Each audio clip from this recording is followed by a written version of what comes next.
Hello అండి. Capsicum paneer curry taste మాత్రం super ఉండిద్ది. రెస్టారెంట్ కంటే గూడా మనమే ఈజీగా, టేస్టీగా చేసేసుకోవచ్చు. ఎలా చేసానో చూసేద్దాం. ఫస్ట్ అయితే మనం కాజు, బాదాంలో కొంచెం వెన్నీళ్ళేసారంటే దీని పైన తొక్కయితే ఊడిపోద్ది. అదొచ్చేమో మిక్సీ చేసేసుకోవడం కొద్దిగా వాటర్ ఏసేసి.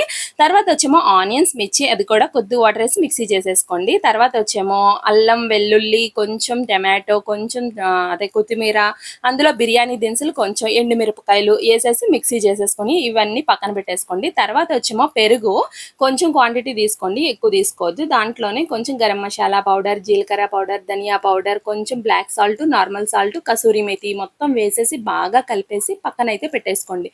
తర్వాత వచ్చేమో మనం పన్నీరు మొన్న చేసుకున్నాం కదా, ఆ వీడియో ఒకసారి చూడండి. ఆ పన్నీర్లోనొచ్చేమో కారం, పసుపు, ఉప్పు మొత్తం కలిపేసి ఆయిల్ కాదు నెయ్యిలోని కొంచెం ఫ్రై చేసేసుకోండి. దాంట్లోనే కొంచెం క్యాప్సికము, కొంచెం ఆనియన్స్ కూడా వేసి బాగా కలిపేసి అది కూడా ఫ్రై చేసేసి పక్కన పెట్టేసుకోండి.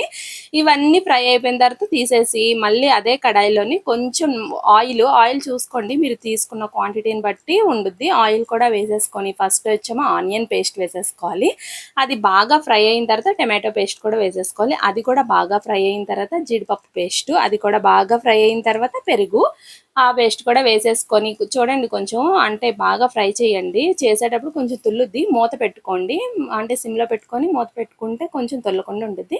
తర్వాత కారం మీకు ఎంత కావాలంటే అంత వేసుకోండి. అందులోనే కొంచెం సాల్ట్ మీకు టేస్ట్కి తగ్గట్టుగా, కొద్దిగా బటర్ కూడా వేసేసి బాగా కలిపేసుకొని కొంచెం కొత్తిమీర వేసి బాగా ఫ్రై అయిన తర్వాత పన్నీరు మొత్తం ఫ్రై చేసుకున్నది కూడా వేసేసుకొని కొంచెం వాటర్ వేసుకోండి, చూసుకోండి. వాటర్ వేసి బాగా కుక్ చేసుకోవాలి మూత పెట్టి. తర్వాత ఫైనల్గా కొంచెం కొత్తిమీర, దించే ముందు కసూరి మేతి కొంచెం వేసుకోండి. అంతే. టేస్ట్ మాత్రం అసలు సూపర్ ఉంటుంది, తింటే వదిలిపెట్టరు. పన్నీర్ ఎలా చేశానో వీడియో ఉంది చూడండి, కింద వీడియో లింక్ ఇస్తున్నా, దాని కింద ఇంకో వీడియో లింక్ ఉంది. వీడియో నచ్చితే లైక్ చేయండి. Okay, by.